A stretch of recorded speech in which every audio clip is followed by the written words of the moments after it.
Bueno, entonces, el ejercicio, ¿en qué consiste? Entonces, vamos a tener en cuenta un casino online, algo donde nosotros podemos jugar online.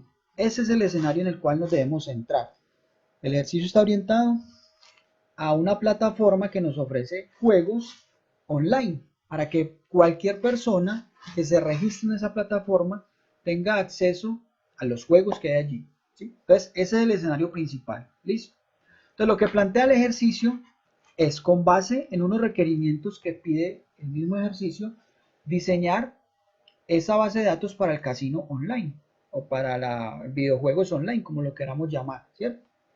Entonces nos dice que debemos crear la base de datos, debemos crear las entidades, atributos, definir las llaves principales, foráneas y establecer sus respectivas relaciones para estos requerimientos. Listo. Me voy a ir acá al final para mostrarles cuál es como el objetivo, ¿cierto? Entonces nos dice, construir el modelo conceptual inicialmente en una hoja. Yo le había colocado aquí opcional.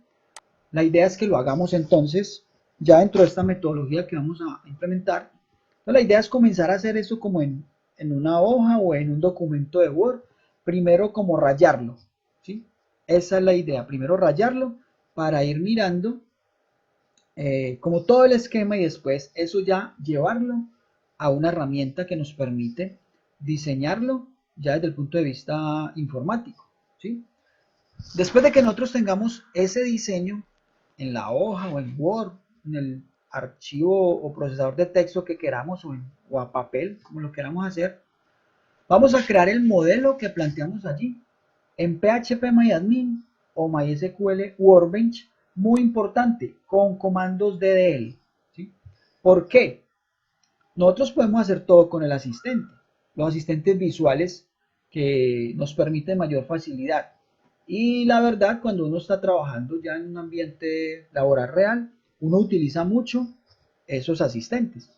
Pero el saber manejar los comandos DDL va a permitir que nuestras aplicaciones sean autónomas.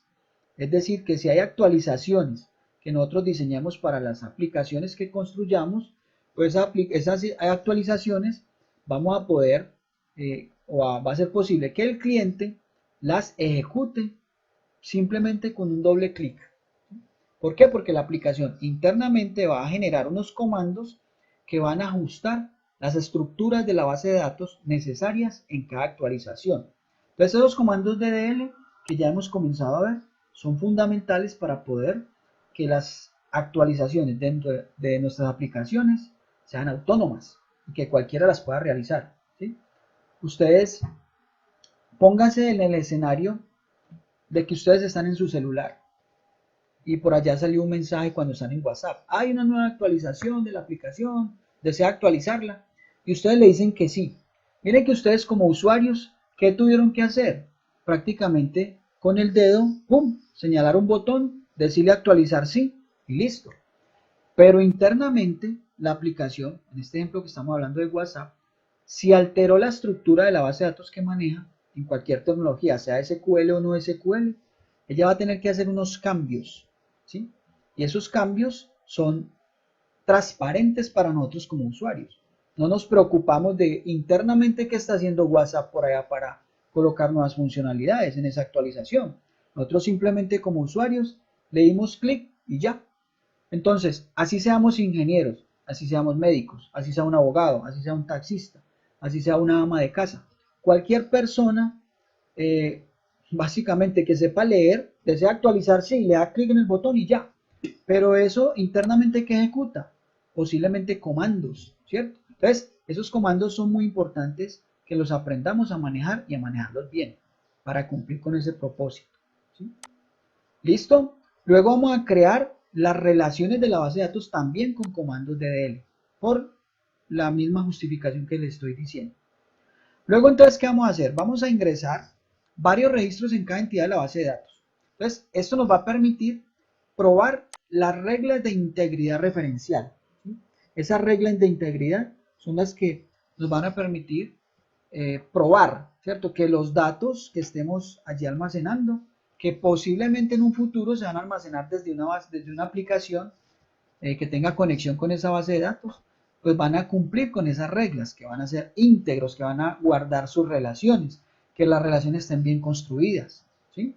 Entonces, eso es lo que vamos a probar. Y a lo último, vamos a generar el diagrama desde cualquiera de las dos herramientas. Entonces, este es el gran objetivo del ejercicio, ¿sí? Vamos a poder utilizar PHP o MySQL Workbench. Recordemos que estas dos herramientas son gestores, son herramientas administrativas para gestionar todas las tareas en una base de datos y somos libres de utilizar cualquiera. ¿Por qué nos inclinamos por MySQL Workbench? Porque es una herramienta más potente, nos permite mayor flexibilidad a la hora de trabajar. Pero todo lo que hagamos en Workbench lo podríamos hacer con PHP ¿sí? Entonces, vamos a utilizar Workbench, pero la persona que diga, no, es que yo no tengo Workbench y solo tengo PHP listo, también lo hacemos con PHP y no hay problema. Entonces, este es el gran objetivo. Listo, entonces comenzamos. Por acá entonces hay unas recomendaciones iniciales. Nos dice, cuando se habla de generar un informe, generalmente no es necesario, con negrilla, resaltado, una letra que se ve como más grande, crear una entidad de informes. ¿Por qué se hace esta advertencia, muchachos? Por lo siguiente. Voy a abrir acá como una ventanita. Resulta que nosotros comenzamos a modelar la base de datos. Entonces decimos, sí, bueno, esta es mi entidad número 1. Esta es mi entidad de número 2, de cualquier cosa. Vamos a poner el escenario aquí de este ejercicio. Entonces ustedes comienzan a decir, sí, es que yo tengo una entidad que llama juegos. Yo tengo una entidad que se llama clientes, por ejemplo. Tengo otra entidad que llama usuarios. ¿Sí? Y después ustedes comienzan a leer el enunciado y por ahí ven que dicen generar un informe por géneros de las personas que juegan videojuegos, por poner cualquier ejemplo. Entonces ustedes se ven tentados o creen que de pronto hay que crear una entidad que se llama informes o reportes, ¿sí? Entonces, lo que pretendo decir allí en esa recomendación es que esto no es necesario. ¿Por qué? Porque los informes se generan a partir de ¿qué? De las relaciones que puedan existir entre las entidades o las diversas entidades del modelo que estemos planteando, ¿cierto? Entonces, esta parte de informes se deriva prácticamente de las posibles relaciones que hayan entre las entidades. Y yo pinto aquí cualquier tipo de rayas para indicarles de que las entidades están relacionadas y que a partir de la relación de esas entidades se pueden generar los informes. Entonces no hay necesidad de tener una entidad que se llame informes. Hay de pronto, pueden haber excepciones, obviamente, pueden haber excepciones. Y sobre todo cuando hablamos de tablas temporales, por ejemplo, que ese tema lo vamos a ver más adelante. Tablas temporales son, digamos, entidades o tablas que se generan de forma temporal, se hace un procesamiento, se genera el informe, se muestra la salida. Cuando el usuario ya no requiere ver más el informe o esa salida, la tabla se borra. Es una tabla temporal que se crea en ese momento, pero para el diseño de la base de datos no es necesario definir una entidad que llame informes, reportes. Generalmente no es necesario, para que tengamos eso en cuenta.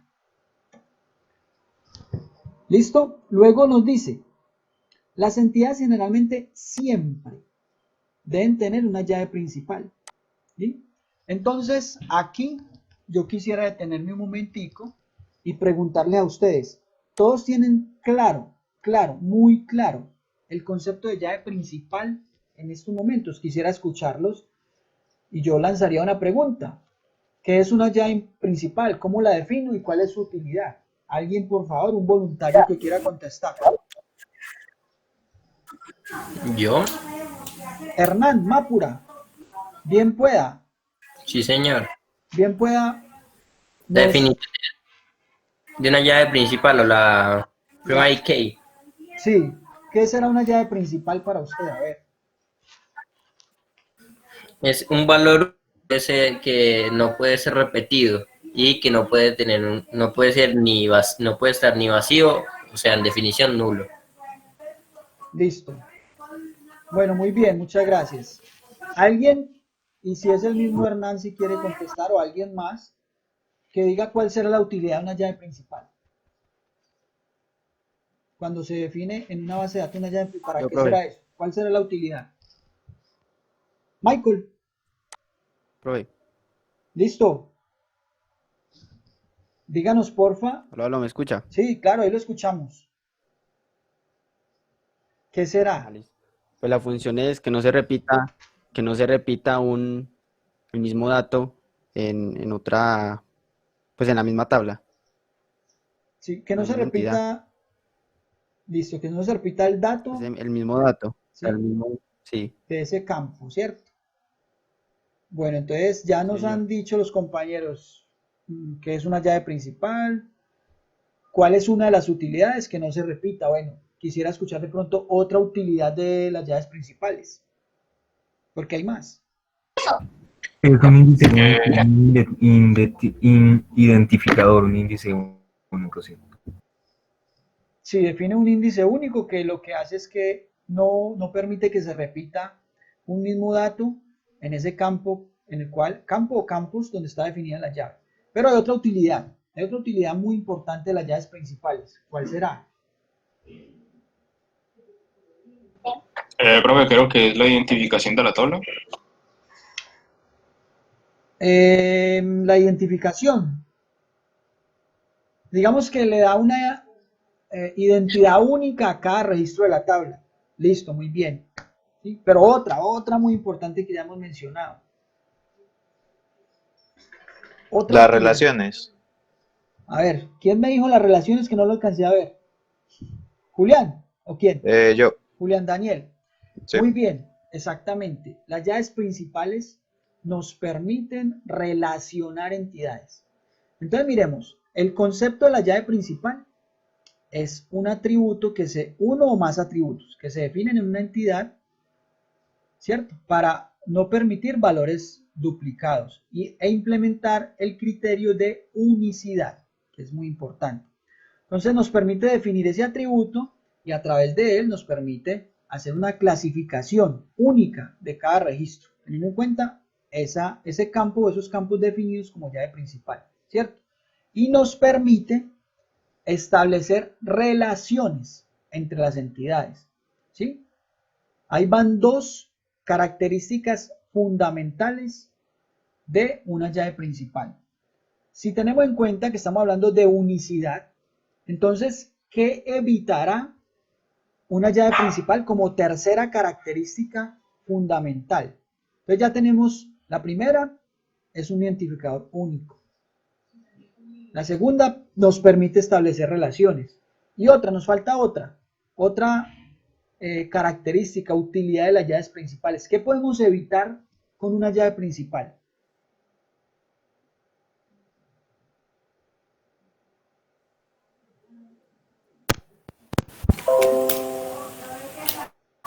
La redundancia de datos. Muy bien, Hernán. Mapura. Excelente. Entonces ahí tenemos las tres utilidades, ¿sí?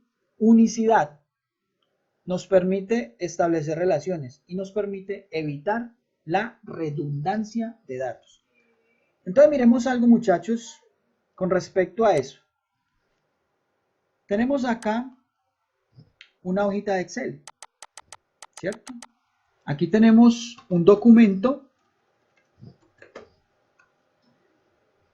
y el documento yo voy a tomar de acá y ustedes unos documentos que haya por acá, estos. Vamos a tomar estos, ¿cierto?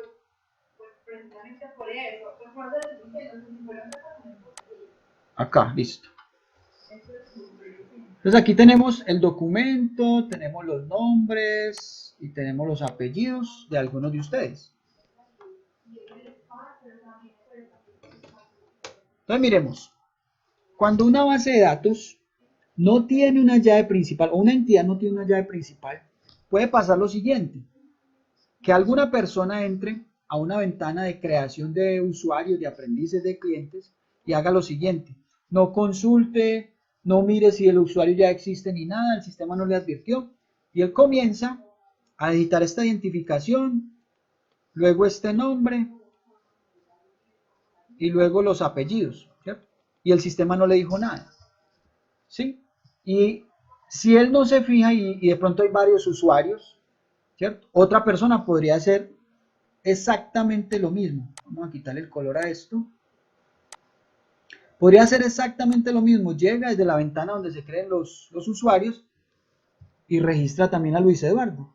Entonces miren que acá no hay ningún tipo de declaración o de advertencia con respecto a la llave principal. Entonces miren que acá, ¿qué es lo que está pasando? No se está evitando la redundancia, ¿cierto? Entonces una base de datos no debe permitir eso, ¿sí? Una base de datos, ¿qué debe hacer? Debe hacer lo siguiente. Se define una llave principal, que sería en este caso el documento de identidad, ¿cierto? Listo. Y la base de datos internamente debe implementar lo siguiente. Miren, yo aquí lo hago pues como con Excel para que se vea más fácil. Resulta que llegó Luis Eduardo y la persona que está digitando allá llega y digita 10 047 98 728. ¿Listo? En ese momento, el sistema o la base de datos, ¿qué hace? Identifica que este registro está repetido cuando se hace sobre la llave principal. E inmediatamente, ¿qué hace? Al tratar de guardar los datos, llega y dice, no señor, yo a usted no lo puedo guardar porque usted ya está repetido, ¿sí? Entonces él no me permite que haya redundancia. ¿Por qué? Porque este dato del documento debe ser único. Lo mismo pasaría si intento crear un registro de Claudia Milena, otro igual con el mismo criterio, con la misma identificación, ¿sí? Entonces, mire que la I, en este caso hipotético que lo estoy como mostrando en Excel, pero internamente más o menos eso sería lo que hace la base de datos. Ante un registro duplicado que se intente insertar de la llave principal, él automáticamente, ¿qué haría? Lo rechaza y no lo deja ingresar. Entonces, ahí estamos implementando o evitando la redundancia. Estamos aplicando el criterio de unicidad porque este dato no va a permitir que la base de datos no va a permitir que se repita, ¿cierto? Entonces tenemos acá como llave principal el documento de identidad, ¿cierto? ¿Listo? Si pasamos a un escenario del que estamos hablando, que son los juegos. La idea del casino es lo siguiente. Vamos a ver si me inserta estas imágenes acá. Listo, entonces este es nuestro casino. ¿Listo? Supongamos que en el casino hayan todo tipo de juegos. ¿Sí? Pero entonces supongamos que esta ruleta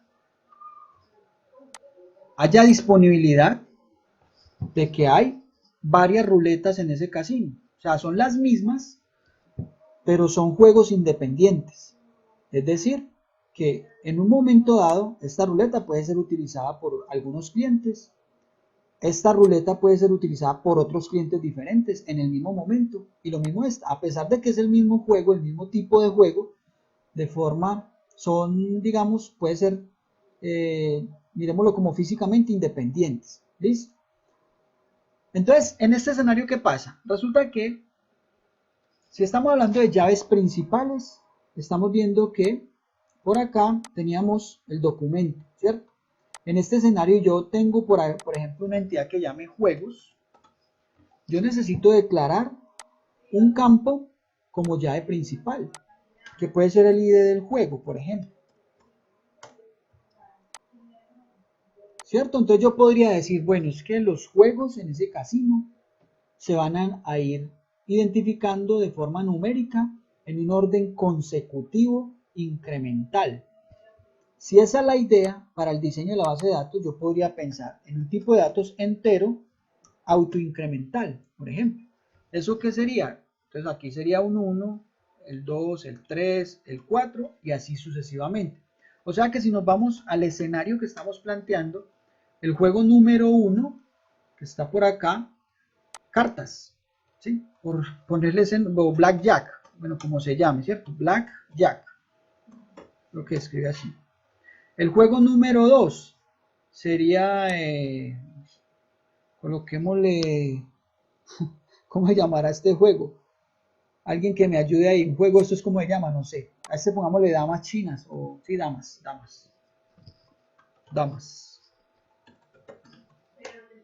Número 4, ruleta.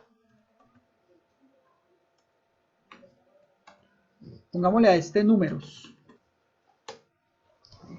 Entonces miremos lo siguiente. Esta ruleta,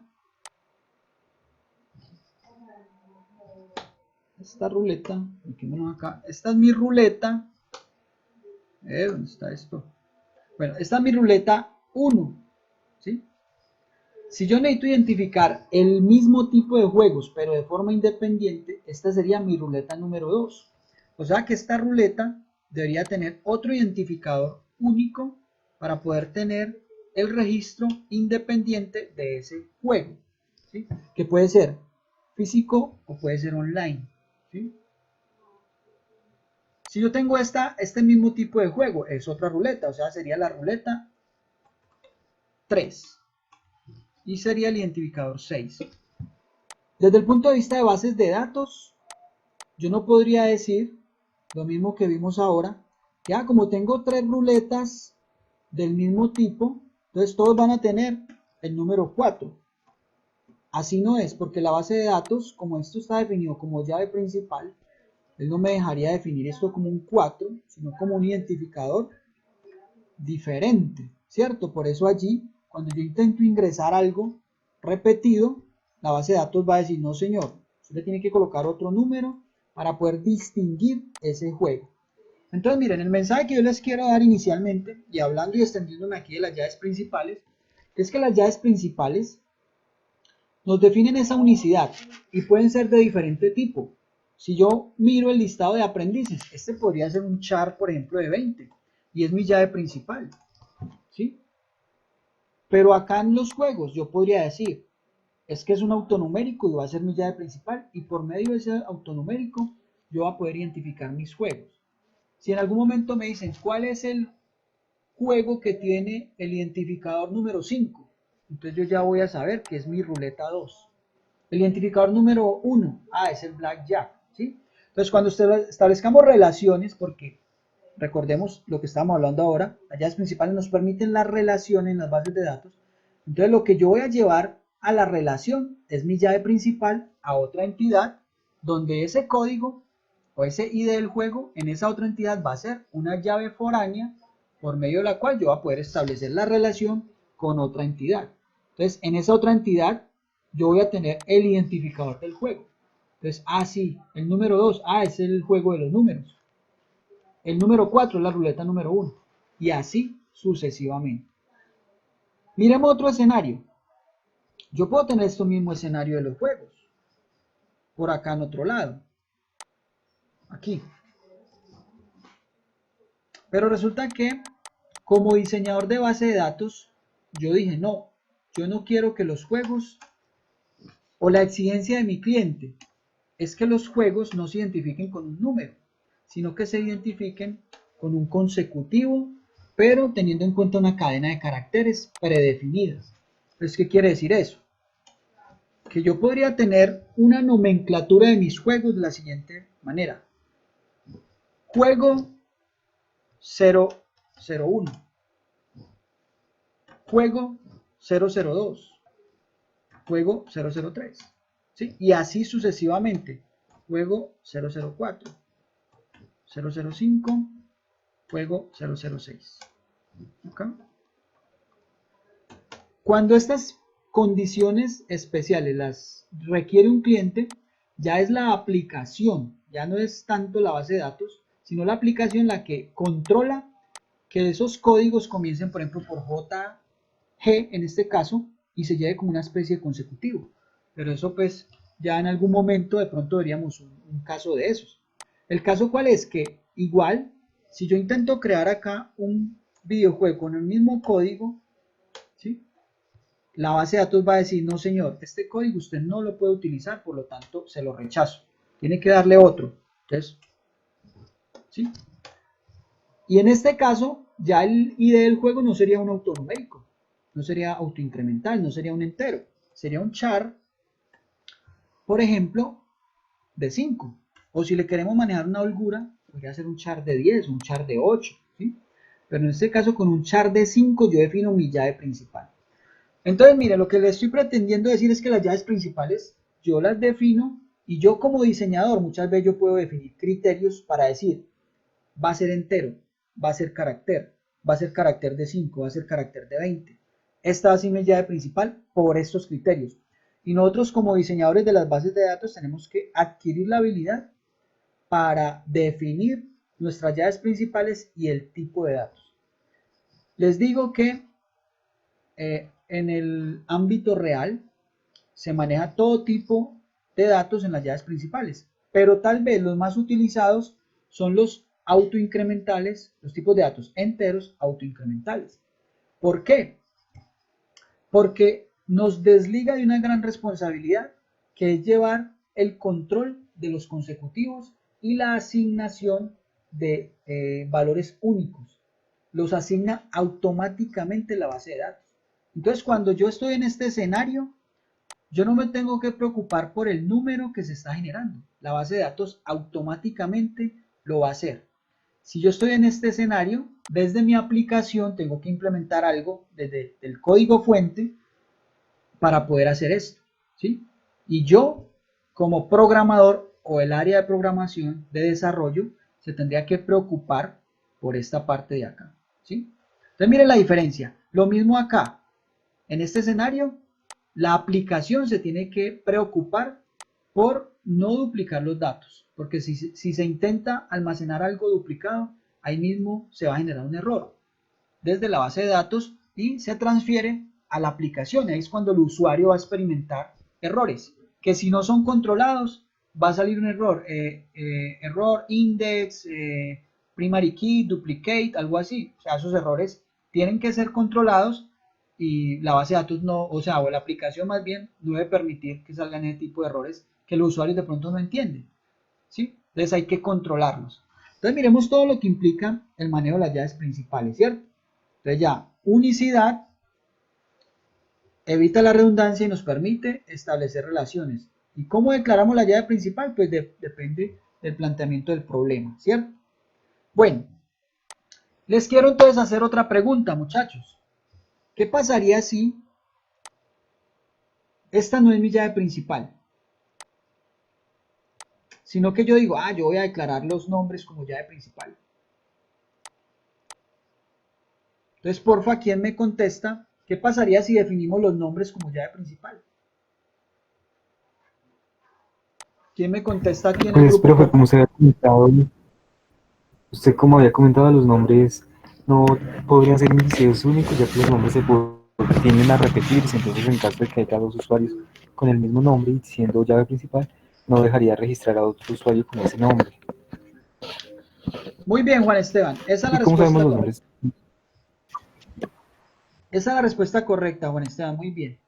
Entonces miren que si nosotros declaramos la llave principal nombres, pues quiere decir que si hay otra persona que se llame Luis Eduardo, José Julián, Claudia Milena, Juan Pablo en este escenario, pues no podríamos hacer el registro, porque la base de datos inmediatamente rechazaría el valor duplicado cuando se hace control de la llave principal en la base de datos, ¿sí?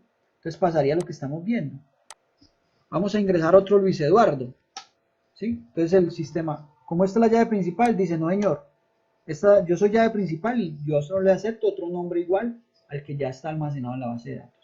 Entonces por eso lógicamente los nombres no serían candidato para almacenar, para definir una llave principal en una entidad. Lo mismo los apellidos, incluso la combinación de ambos tampoco, porque hay homónimos, o sea, hay personas que se pueden llamar exactamente igual con los mismos apellidos, ¿sí? Pero la identificación, se supone que la registraduría en este caso, nos asegura de que es única por cada persona que hay al menos pues en nuestro país, en Colombia, ¿cierto? Entonces por eso es idóneo en este escenario. Bueno, voy a parar aquí el primer video, muchachos, que estoy grabando videos de media hora. Estoy aquí con cronómetro y todo.